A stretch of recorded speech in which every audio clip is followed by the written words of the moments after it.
প্রিয় বন্ধুরা, সকলকে আন্তরিক শুভেচ্ছা। প্রত্যুপকার ঈশ্বরচন্দ্র বিদ্যাসাগরের এই প্রত্যুপকার গল্পটি সম্পর্কে ধারণা নাই বা এই গল্পটি পড়েননি এরকম লোক সম্ভবত আমার ফেসবুক ওয়ালের মধ্যে খুব কম সংখ্যকই আছেন। তবে আজকে আমি এই গল্পটি পুরোপুরি আপনাদের সাথে শেয়ার করব না, কারণ এই গল্পটি পুরোপুরি বলতে গেলে প্রায় 15 থেকে 20 মিনিট সময় লাগবে। আমি আপনাদের এতটুকু সময় ব্যয় করাইতে চাই না। আমি এই গল্পটির মধ্য থেকে কিছু উক্তি, কিছু শব্দচয়ন, কিছু বাক্য এগুলো নিয়ে একটু আলাপ আলোচনা করব। কিছু উক্তি আমার হৃদয়ে বা আমার মস্তিষ্কের মধ্যে এমনভাবে গেঁথে আছে যেটা আমার মনে হয় না আমার মৃত্যুর আগ পর্যন্ত আমার মস্তিষ্ক থেকে বা আমার হৃদয় থেকে কখনো মুছে যাবে। তো একজন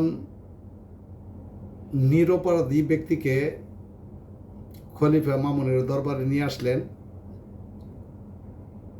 সংঘবদ্ধ একটি চক্র বিভিন্নভাবে প্রমাণাদি পেশ করে তাকে দোষী সাব্যস্ত করা হইল এবং খলিফা মামুন তার মৃত্যুদণ্ডের আদেশ দিলেন।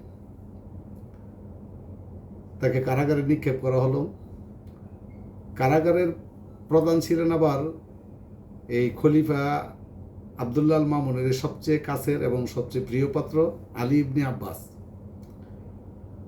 তো কাল সকালে বা কাল প্রত্যুষে যেহেতু ওই লোকটার মৃত্যুদণ্ড কার্যকর করা হবে, তো আলী ইবনে আব্বাস রাত্রিবেলা একটু কারাগারে গেলেন।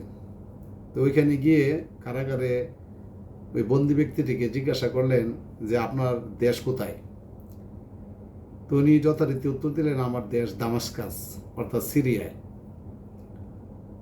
আলী ইবনে আব্বাস দামাস্কাস নামটি শোনার সাথে সাথেই উপরের দিকে তার মাথাটা উঁচু করে বললেন যে ওইখানে মহান সৃষ্টিকর্তার অশেষ কৃপা বর্ষিত হোক। এই কথা শোনার পর বন্দি ব্যক্তি আলী ইবনে আব্বাসকে বললেন, দামাস্কাসের প্রতি আপনার দেখলাম খুব ভালোবাসা বা খুব দরদ, কেন সেটা? তখন আলী ইবনে আব্বাস তার জীবনে ঘটে যাওয়া ঘটনাটি ওই বন্দি ব্যক্তির সাথে বলতে লাগলেন যে আমি একবার এই বাগদাদ থেকে সিরিয়ায় গমন করছিলাম। দামাস্কাসের একটা গৃহযুদ্ধের মধ্যে আমি পড়ে গেছিলাম। ওইখানে আমার প্রাণের খুব শঙ্কা ছিল, আমাকে তারা হয়তো পেলে হত্যা করত। আমি খুব চতুরতার সহিত আমি এক বাড়ি থেকে আশ্রয় নিই। ওই বাড়িওয়ালা এত ভালো লোক ছিল যে উনি আমাকে সসম্মানে ওনার বাড়িতে 1 মাস রাখলেন। এমন আতিথেয়তা করলেন, মানে রাজকীয় আতিথেয়তা করছেন ওই ব্যক্তিটি। আর আমাকে খুব খুব গোপনে আগলিয়ে রেখেছেন উনি, যাতে আমাকে কখনো কেউ দেখতে না পায়। এবং 1 মাস অবস্থান করার পর উনি আমাকে সসম্মানে তার লোক লস্কর বাহিনী দিয়া উনি নিরাপদে আমার রাজ্যে আমাকে বাগদাদ নগরীতে পৌঁছাইয়া দিয়েছেন। তো ওই ব্যক্তিটির কথা মনে হইলে আমার সবসময় কেন জানি ওই দামেস্কের প্রতি আমার হৃদয়টা খুব মানে ভারাক্রান্ত হয়। আমি তার জন্য সবসময় আল্লাহর কাছে প্রার্থনা করি। তখন ওই বন্দি ব্যক্তিটি সাথে সাথে বলে উঠলেন যে জনাব, আমি তো সেই ব্যক্তি। আর ইবনে আব্বাস প্রথমে ওই ব্যক্তিটিকে চিনতে পারেন নাই। যখন একটু ভালো করে খেয়াল করলেন আফসা অন্ধকারের মধ্যে, জেলখানার ভিতরে তো, তখন উনি তার মুখের অবয়ব দেখে চিনতে পারলেন। চিনার সাথে সাথেই উনি একটা উক্তি করলেন, যেই ব্যক্তি এমন পরোপকারী, ন্যায়পরায়ণ ও সত্যি বিবেচক, সেই ব্যক্তি এরকম দুরাচার হতে পারে না। আমার বিশ্বাস হয় না যে আপনাকে যেই দোষী সাব্যস্ত করছে আর খলিফা আমাদের আমিরুল মুমিনিন আপনাকে মৃত্যুদণ্ডের আদেশ দিছে, আপনি কখনোই এই কাজ করতে পারেন না। আমার কখনোই বিশ্বাস হয় না।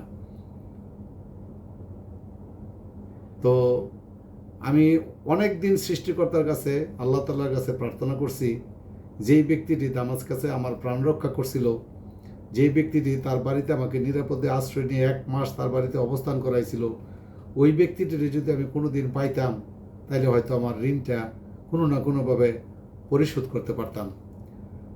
তো প্রিয় ভাই, আজকে বোধহয় আমার সেই সুযোগ আসছে। আমি জানি আপনাকে যদি আমি আজকে ছেড়ে দেই, কাল হয়তো আমিরুল মোমিনিন আমাদের খলিফা হয়তো আমারই মৃত্যুদণ্ড দিবে, তাতেও আমার কোনো দুঃখ থাকবে না। আমি সবসময় আল্লাহর কাছে প্রার্থনা করতাম যে এই ব্যক্তিটার উপকার যদি কখনো করতে পারতাম। আমার যেহেতু এই মোক্ষম সময়টা আসছে, আমি চাই আমি এই আমার হাতে এই ফটকের চাবি, তালার চাবি আমি খুলে দিচ্ছি, আপনি বের হয়ে চলে যান। আমার কি হয় না হয় এগুলো নিয়ে আপনার ভাবতে হবে না। আমার মৃত্যুদণ্ড হইলেও আমি খুশি, যেহেতু আমি আপনার মতো একজন ভালো মানুষের জন্য আমার জীবনটাকে উৎসর্গ করতে পারছি, যে আমি ধন্য, আমার জীবনকে ধন্য মনে করব। তখন ওই বন্দি ব্যক্তিটি বলে উঠলেন, আমি এত নিশাচয় ও স্বার্থপর নহি যে কিছুকাল পূর্বে যে প্রাণের রক্ষা করিয়াছি, এখন আপন প্রাণ রক্ষাতে সেই প্রাণ বিনাশের কারণ হইব। চিন্তা করছেন বন্ধুরা, বন্দি ব্যক্তিটি কত মহানুভব। দুইজনের চরিত্রটাই দেখেন, আলী ইবনে আব্বাসের চরিত্রটা আর বন্দি ব্যক্তির চরিত্রটা। আলী ইবনে আব্বাস যেই ব্যক্তি তাকে উপকার করছিল একদিন, সেই ব্যক্তির উপকারের প্রতিদান দিতে গিয়ে নিজেকে শুলে চড়ানোর ব্যবস্থা করতে চায়, তারপরও সে নিজেকে ধন্য মনে করবে। আর ওই বন্দি ব্যক্তি কি উত্তরটা দিল, যে আমি এত নিশাচয় ও স্বার্থপর নই যে কিছুকাল পূর্বে যেই প্রাণ রক্ষা করিয়াছি, এখন আপন প্রাণ রক্ষাতে সেই প্রাণ বিনাশের কারণ হইব। আমি কি আজকে আমার নিজের প্রাণের জন্য আপনার প্রাণকে বিসর্জন দিতে বলবো? আমি কি এতই স্বার্থপর, এতই কি নিশাচয় আমি? তো প্রিয় বন্ধুরা, মহৎ লোক সবসময় মহৎই হয়। আজকের এই যে দুইটা উক্তি, আলী ইবনে আব্বাস, যে ব্যক্তি এত পরোপকারী, ন্যায়পরায়ণ ও সত্যি বিবেচক, সেই ব্যক্তি কখনো এরকম দুরাচার হতে পারে না, আমার বিশ্বাস হয় না। আর উনি বলছে কি, যে আমি এত নিশাচয় ও স্বার্থপর নহি যে কিছুকাল পূর্বে যেই প্রাণ রক্ষা করিয়াছি, এখন আপন প্রাণ রক্ষাতে সেই প্রাণ বিনাশের কারণ হইব। তো প্রিয় বন্ধুরা, এই এই যে মহত্বের যে কম্বিনেশনটা, এই কম্বিনেশনটা এই প্রত্যপকার গল্পের মূল যেই সারমর্ম, এই দুইটা শব্দ থেকেই আমরা উপলব্ধি করতে পারি। তো প্রিয় বন্ধুরা, ভালো থাকবেন, সুস্থ থাকবেন। এরকম মহৎ মানুষের দৃষ্টান্ত পৃথিবীর মধ্যে এখন বিরল। তো ধন্যবাদ সকলকে, ভালো থাকবেন।